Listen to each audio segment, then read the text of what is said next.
आगरा में आयोजित यूपीकॉन में अभिषेक मिश्रा जी आईटी मिनिस्टर हमारे साथ मौजूद है। उनसे बात करते हैं आईटी सेक्टर के लिए क्या मिलने वाला है, इसके अलावा उत्तर प्रदेश में और क्या क्या विकास की संभावना दिख रही है और यूपीकॉन में क्या संभावना दिख रही है। जी, सबसे पहले सी न्यूज से बात करने के लिए स्वागत है मिश्रा जी। धन्यवाद। यूपीकॉन 2014 कॉन्फ्रेंस और ट्रेड फेयर जो आज इंडस्ट्री ने आगरा में ऑर्गेनाइज किया है, ये एक बहुत ही अच्छा इनिशिएटिव है। रियल एस्टेट इंडस्ट्री एक अपने आप में मदर इंडस्ट्री है। ये बहुत सारी इंडस्ट्रीज को डायरेक्टली और इनडायरेक्टली फीड करती है, सपोर्ट करती है, बूस्ट करती है, प्रोपगेट करती है। जैसे आप अगर रियल एस्टेट की कंस्ट्रक्शन एक्टिविटी बढ़ती है तो आप देखिए, चाहे सीमेंट हो, चाहे ग्लास हो, चाहे लेबर हो, skilled labour, employed, unemployed, architects, land masses, बहुत सारा काम उसमें होता है। Government earns lot of revenue in the entire process. वो एक बहुत ही अच्छा काम है, बहुत अच्छा इवेंट है। माननीय मुख्यमंत्री जी का, सरकार का एक ये बहुत ही स्ट्रांग कमिटमेंट है कि उत्तर प्रदेश को विकास की ऐसी दिशा में लेकर के जाया जाए जो कि आज तक उत्तर प्रदेश ने नहीं देखी हो।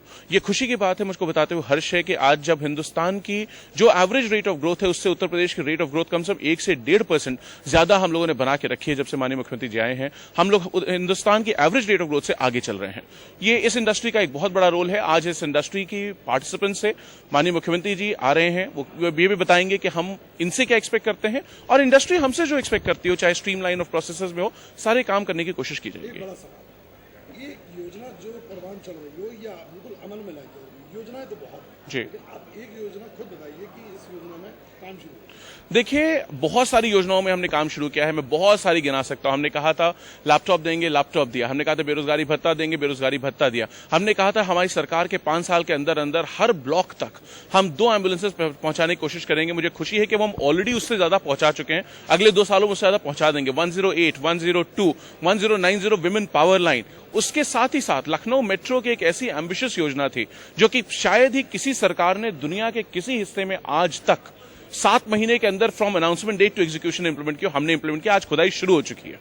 तो बहुत सारी स्कीम्स हैं जी। लैपटॉप से बेरोजगारी दूर नहीं होगी। बेरोजगारी जो है कि आईटी सेक्टर अगर डेवलप हो तो कुछ यहाँ इंडस्ट्री इस तरह की आए या कोई एक आईटी सेक्टर का जो पूरा प्लान किया गया है, जो पार्क के रूप में वो किया गया है जी, उससे बेरोजगारी दूर होगी। बिल्कुल। तो लगता है लैपटॉप सिर्फ एक नहीं लगता कि सरकार ने अपना एक मतलब सिद्ध कर दिया कि भाई हमने लैपटॉप बांटा? नहीं, ऐसा बिल्कुल। बच्चे खेल रहे हैं। देखिए, कंप्यूटर लिटरेसी, लैंग्वेज स्किल्स, चाहे इंग्लिश की हो, चाहे हिंदी की हो, उर्दू की हो, संस्कृत की हो, फ्रेंच हो, अरबिक हो, फारसी हो, जो भी हो, उसके साथ ही साथ कंप्यूटेशनल स्किल्स, मैथमेटिकल स्किल्स, ये लाइफ स्किल्स हैं। इनका किसी एक सेक्टर से जोड़ा नहीं है। जिंदगी के हर मोड़ पे, हर पहलू पे आपको अपना बिजनेस बढ़ाना हो। आप देखिए, जिन बच्चों को लैपटॉप बांटे उनके आप एग्जाम्पल्स पढ़े। एचपी ने बहुत अच्छी केस स्टडी की है उनकी वेबसाइट पे, ग्लोबल वेबसाइट पे। दुनिया भर के लोग आज उसको एक्सेस कर रहे हैं और सीख रहे हैं कि उत्तर प्रदेश ने क्या किया। जो बच्चे एक मैं आपको एग्जाम्पल दूं, मैं 100 एग्जाम्पल दे सकता हूं ऐसे। हमने एक किताब बनाई, मैं भिजवा दूंगा आपको। उसमें एक बच्ची थी जिसको लैपटॉप मिला, उसके फादर टेलर थे। उस टेलर ने नेट से बहुत सारी डिजाइन्स डाउनलोड की। अब जो कोई आता है उसका चेहरा उस पर लगाती है, डिजाइन उसको दिखाती है कि आपकी बॉडी के ऊपर ये डिजाइन कैसा लगेगा, और फिर उसके हिसाब से उसके ऑर्डर होता है। उसने अपनी मदर को सिखा दिया, अपने भाई को सिखा दिया चलाना, अपने फादर की बिजनेस मदद कर रही है। तो बहुत सारे ऐसे सैकड़ों एग्जाम्पल्स हैं। Laptop and computer. लैपटॉप क्या है? लैपटॉप एक डिजिटल लिटरेसी, डिजिटल हाईवे से कनेक्शन का माध्यम है। उसको जोड़ने का एक बहुत ताकतवर जरिया है और इससे एम्प्लॉयमेंट बढ़ेगा। जहां तक आपने आईटी पार्क्स की बात की, बिल्कुल आईटी पार्क बनने चाहिए उत्तर प्रदेश में। माननीय मुख्यमंत्री जी बहुत जल्दी आप देखेंगे, अगले कुछ दिनों के अंदर उसका भूमि पूजन करके शुरुआत होने जा रही है। एक बहुत बड़ा 5,000 लोगों का कमिटमेंट है इनिशियल फर्स्ट 3 साल के अंदर अंदर। इवेंचुअली 50,000 लोग वहां एम्प्लॉयड होंगे। इसी तरीके से आगरा में है, आगरा में प्रयास चल रहे हैं, मेरठ में कर रहे हैं, कानपुर कर रहे हैं, इलाहाबाद कर रहे हैं। बहुत जगह आईटी पार्क्स को हम लोगों ने फैलाने का काम किया है और धीरे धीरे रंग ला रहा है।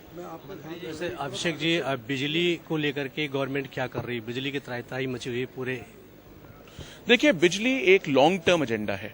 बिजली एक ऐसा मुद्दा नहीं जो कि शॉर्ट टर्म में ठीक किया जा सकता है। बिजली खरीद के दी जा सकती है, वो हम लोग दे रहे हैं, ज्यादा से ज्यादा उस पर करने की कोशिश कर रहे हैं। भारत सरकार उसमें जो मदद नहीं कर रही है वो एक अलग सवाल है, वो हम लोग हैंडल कर रहे हैं। वो उसका पब्लिक से मतलब पब्लिक को तो चाहिए, वो हम लोग अरेंज करके देंगे, उसमें कोई कहने वाली बात नहीं है। लेकिन जहां तक हम उसको स्ट्रक्चर ठीक करने की बात है, ट्रांसफार्मर्स हैं, पाइपलाइंस जो हैं, जो उसकी वायरिंग है, जो सबस्टेशंस हैं, जो खंभों की स्थिति, सब पे काम करने की जरूरत है। और जितना काम हमने किया, जितने सबस्टेशंस बनाए, जितने ट्रांसफार्मर्स अपग्रेड किए, जितने एबीसी केबल्स लगाए हैं, वायर्स को अंडरग्राउंड किया, उतना आज तक 2 साल में किसी सरकार ने नहीं किया। वैसे एक आगे सवाल ये है कि विधानसभा चुनाव होने, महाराष्ट्र हरियाणा में चुनाव होने हैं, क्या रहेगा उसमें? क्या लगता है आपको, क्या परिणाम आने वाले हैं? देखिए, महाराष्ट्र के बारे में मुझे खास नहीं पता। मैं तो उत्तर प्रदेश का आदमी, उत्तर प्रदेश का सवाल पूछे तो जवाब दे पाऊंगा। महाराष्ट्र के भूगोल नहीं पता मुझे। मंत्री जी, एक सवाल मेरा है डेवलपमेंट की। आप